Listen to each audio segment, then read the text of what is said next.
आज के इस वीडियो में मैं कक्षा 11 के जीव विज्ञान विषय के प्राणियों में संरचनात्मक संगठन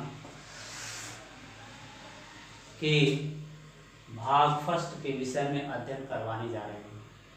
प्रिय बच्चों, इस टॉपिक्स में जो प्राणियों में संरचनात्मक संगठन है, इस टॉपिक के फर्स्ट भाग में हम आपको आज अध्ययन करवाने जा रहे हैं। इस विषय में आपने पिछली कक्षाओं में अध्ययन किया है कि प्राणी जगत के अनेक एक कोशिकीय तथा बहुकोशिकीय जीव पाए जाते हैं और उस प्राणी जगत में जो एक कोशिकीय जीव हैं, उन एक कोशिकीय जीवों में विभिन्न प्रकार के शारीरिक क्रियाएं पाई जाती हैं। प्रिय बच्चों, जो बहुकोशिकीय जीव हैं, उन बहुकोशिकीय जीवों में विभिन्न प्रकार के शारीरिक संगठन पाए जाते हैं और ये जो बहुकोशिकीय जंतु है, जैसे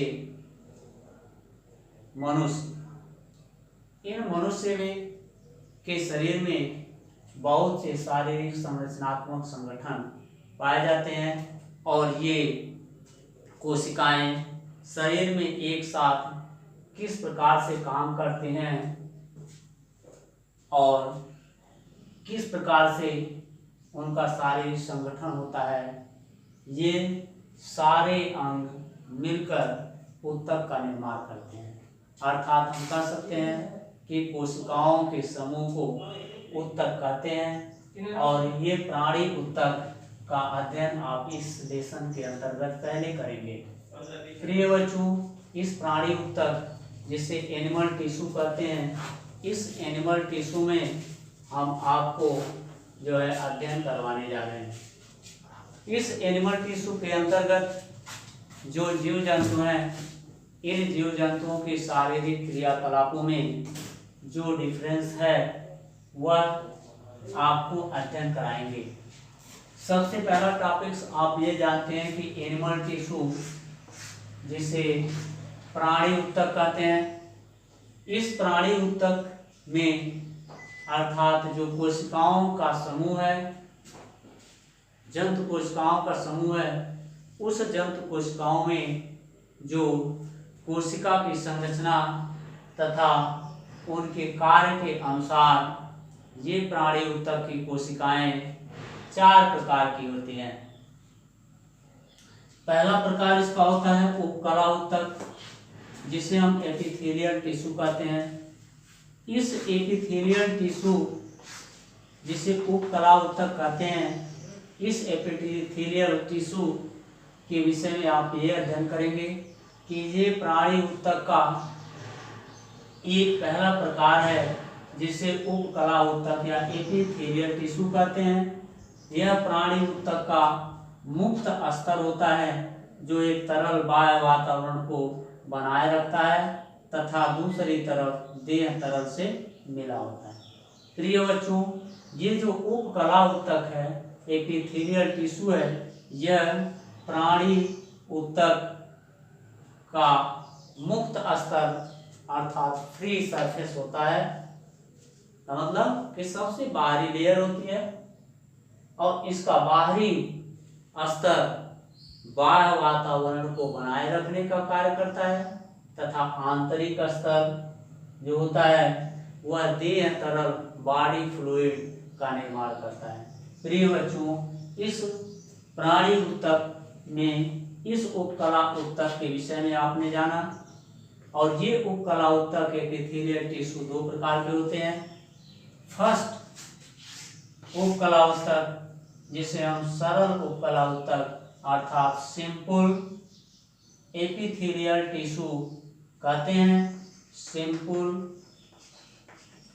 एपिथेलियल टिश्यू कहते हैं। ये साधारण अर्थात सरल उपकला ऊतक होती है जो केवल एक स्तरों की बनी होती है। एक स्तरों की बनी होने के कारण इस उपकला ऊतक को हम सरल उपकला ऊतक कहते हैं। अर्थात ये सरल उपकला ऊतक एक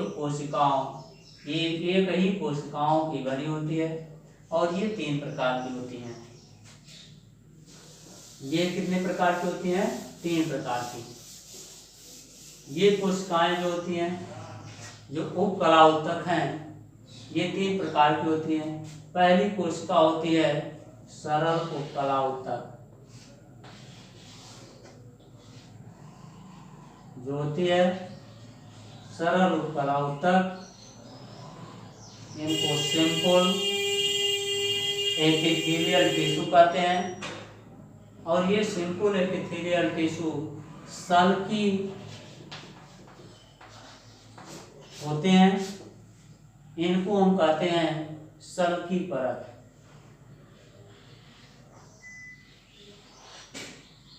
इनको कहते हैं सल्की परत।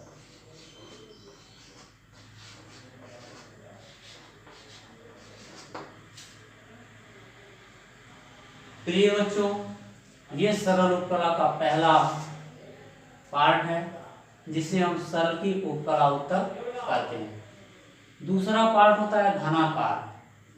जो घनाकार परत होती है, ये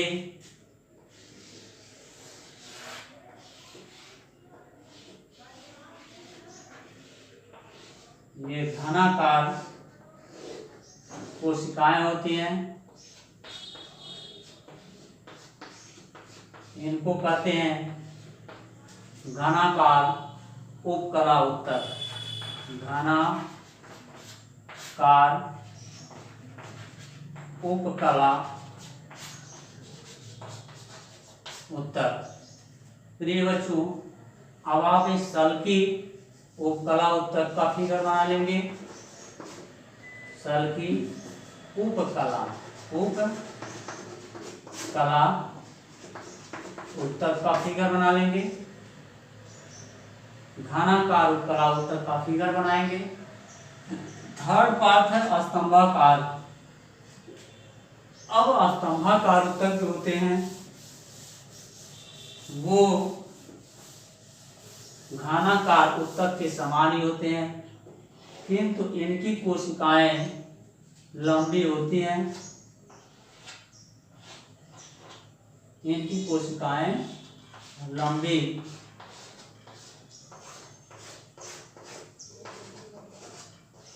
होती हैं। इन ऊतक को हम कहते हैं स्तंभाकार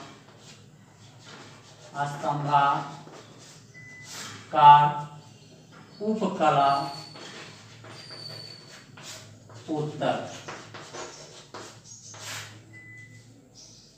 प्रिय बच्चों, अब हम उपकला ऊतक के 3 पार्ट, जो सल्की, घनाकार और स्तंभाकार हैं, इसके विषय में अध्ययन कर लिए।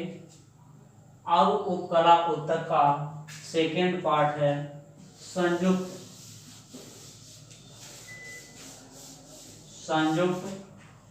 उपकला ऊतक, जिसे हम कहते हैं कंपाउंड एपिथेलियल टिश्यू। यह संयुक्त उपकला ऊतक जो होती है, वह जिस प्रकार से सरल उपकला ऊतक केवल एक परत या एक कोशिकाओं की बनी होती है, या एक परतीय कोशिकाओं की बनी होती है, उसी प्रकार से संयुक्त उपकला ऊतक ये एक से अधिक कोशिकाओं का स्तर पाया जाता है। ये संयुक्त उपकला ऊतक में कई परत होती हैं, अर्थात एक या एक से अधिक कोशिकाएं पाई जाती हैं, इसलिए इन्हें संयुक्त उपकला ऊतक कहते हैं। प्रिय बच्चों, अब आप इस प्राणी ऊतक की पहले हेडिंग में जो उपकला ऊतक है उस उपकला ऊतक के विषय में अध्ययन किए। अब आपको प्राणी ऊतक में दूसरे ऊतक जैसे आप कहते हैं संयोजी ऊतक अर्थात कनेक्टिव टिश्यू, इसके विषय में अध्ययन करने जा रहे हैं। अब यह संयोजी ऊतक जो होता है, ये कनेक्टिव टिश्यू यह संपूर्ण शरीर में फैले रहते हैं, अर्थात एक जाल के रूप में फैले रहते हैं। जैसे जो है आहार नाल, श्वास नाल, रुधिर परिवहन तंत्र, ऐसे स्थानों पर ये संयोजी ऊतक पाए जाते हैं। ये संयोजी ऊतक 3 प्रकार के होते हैं। पहला लचीले, दूसरा सघन, तीसरा विशिष्टीकृत।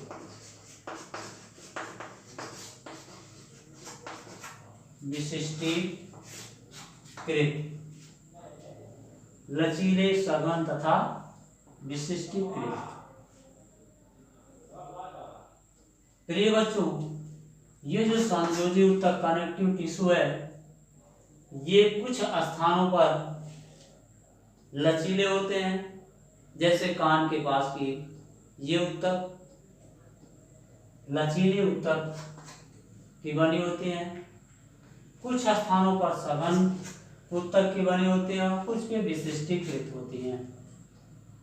इस प्रकार संयोजी ऊतक शरीर में फैले होते हैं, जो कोशिकाओं को जोड़ने का कार्य करते हैं तथा उन्हें संयोज प्रदान करते हैं।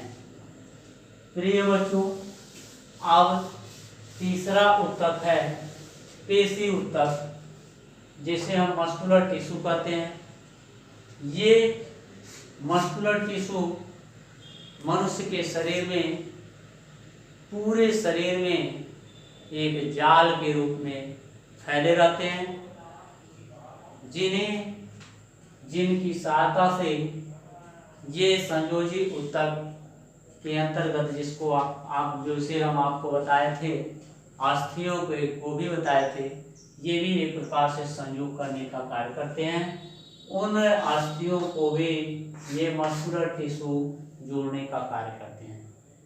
प्रिय बच्चों, ये पेशी ऊतक मस्कुलर टिश्यू जो होते हैं वह हमारे पूरे शरीर में फैले होते हैं तथा अंगों को सपोर्ट प्रदान करने का कार्य करते हैं। ये 3 प्रकार के होते हैं। पहला ऐच्छिक पेशियां, दूसरा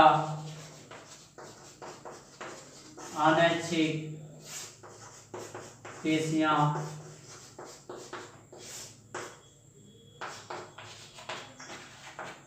तीसरा हृदय,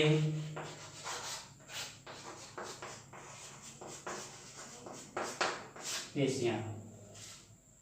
इसको कहते हैं वॉलंटरी मसल्स।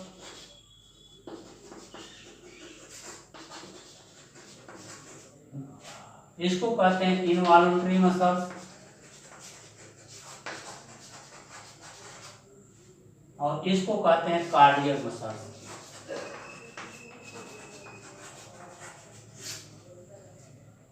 प्रिय बच्चों, ये जो पेशी ऊतक हैं वो शरीर में फैले हुए हैं और ये 3 प्रकार के होते हैं। पहला ऐच्छिक, दूसरा अनैच्छिक और तीसरा हृदय पेशियां। जो ऐच्छिक पेशियां हैं, आप पिछली कक्षाओं में ही पढ़ चुके हैं कि मनुष्य के शरीर में पाए जाने वाली ऐसी मांसपेशियां जो हमारी इच्छा के अनुरूप कार्य करती हैं, ऐच्छिक मांसपेशियां कहलाती हैं। इस ऐच्छिक मांसपेशियों को हम रेखित मांसपेशियां भी कहते हैं। रेखित पेशियां भी कहते हैं। अर्थात स्ट्रिप्टेड मसल्स भी कहते हैं। और चूंकि ये हमारी इच्छा के अनुसार कार्य करती हैं, और जैसे हाथ में पाई जाने मांसपेशियां, पैर में पाई जाने मांसपेशियां, अर्थात कि इच्छा करेगी तो हम चाक को पकड़ेंगे, इच्छा नहीं करेगी तो चाक को नहीं पकड़ेंगे। प्रिय बच्चों, ये मांसपेशियां हमारी इच्छा के अनुसार कार्य करती हैं। दूसरा जो मांसपेशी है जिसे हम कहते हैं अनैच्छिक मांसपेशियां, इनको इनवॉल्यूंटरी मसल्स भी कहते हैं, अर्थात इसे और एक पेशियां भी कहते हैं, जिसे अनस्ट्रिप्टेड मसल्स भी कहते हैं। प्रिय बच्चों, ये जो अरेखित अथवा अनैच्छिक मांसपेशियां हैं, ये हमारे शरीर में पाए जाने वाली ऐसी मांसपेशियां हैं जो हमारी इच्छा के अनुसार कार्य नहीं करती हैं, अनैच्छिक मांसपेशियां कहलाती हैं। इन्हें अरेखित मांसपेशियां भी कहते हैं। जैसे श्वासनाल, मूत्राशय, ऐसे स्थानों पे पाए जाने मांसपेशियां अरेखित मांसपेशियां कहलाती हैं। प्रिय बच्चों, तीसरी मांसपेशियां हैं कार्डियक मसल्स, जिसे हम हृदय पेशियां कहते हैं। ये हमारे शरीर में, चूंकि मनुष्य का शरीर शरीर में पाया जाना हार्ट मायोजेनिक होता है, जो एक बंद मुट्ठी के आकार का 12 सेमी लंबा, 3 सेमी 6 सेमी चौड़ा, 3 सेमी मोटा होता है। वो हृदय इस हृदयी मांसपेशियों का बना होता है, जो जीवन पर्यंत उसे थकने नहीं देता है, अर्थात थकने से रोकने का कार्य करता है। प्रिय बच्चों, अब चौथा प्राणी ऊतक तंत्र है तंत्रिका ऊतक, नर्वस टिश्यू। इस नर्वस टिश्यू के विषय में आप जानते हैं कि तंत्रिका ऊतक क्या है, नर्वस टिश्यू क्या है। ये मनुष्य के शरीर में इनकी संख्या लगभग 30 अरब से अधिक होती है, जो पूरे शरीर में जाल के रूप में फैले रहते हैं, जो सूचनाओं को संचारित करके मस्तिष्क तक पहुंचाने और उसका पुनः अनुक्रिया करने में हेल्पफुल होते हैं। प्रिय बच्चों, मनुष्य के शरीर में पाए जाने वाले ऐसे अंग जो बाह्य उद्दीपनों को ग्रहण कर मस्तिष्क तक पहुंचाने का कार्य करते हैं, तंत्रिका ऊतक या नर्वस टिश्यू या तंत्रिका तंत्र या जो है नर्वस टिश्यू कहलाते हैं। प्रिय बच्चों, ये तंत्रिका तंत्र जो मनुष्य के शरीर में फैले रहते हैं, वह एक जाल के रूप में इस प्रकार से पाए जाते हैं। इनकी संख्या लगभग 30 अरब से भी अधिक होती है। इस तंत्रिका कोशिका के 3 भाग होते हैं। पहला डेंड्रान होता है, जिसे प्रवर्धिकाएं, दूसरा कोशिकाकार साइटॉन, जिसे कोशिका काय कहते हैं। चौथा एक्जान होता है, जिसे तंत्रिकाक्ष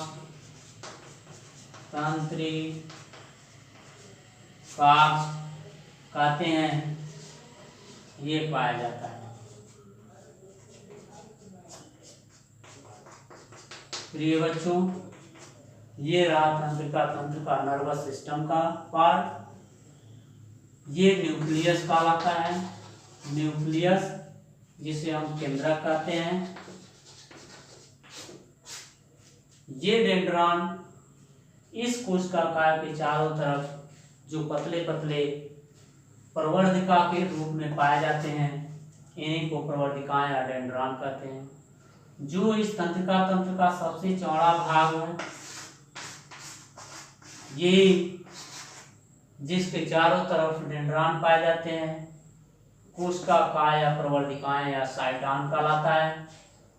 इस कोशिकाकार के चारों तरफ पाए जाने वाले पतले पतले प्रवर्धिकाओं में से एक प्रवर्धिका लंबी तथा मोटी होकर तंत्रिकाक्ष बनाती है, जिसे एक्जान कहते हैं। प्रिय बच्चों, अब जो है आज के इस वीडियो में हमने आपको प्राणी ऊतक के विषय में, एनिमल टिश्यू के विषय में अध्ययन कराया।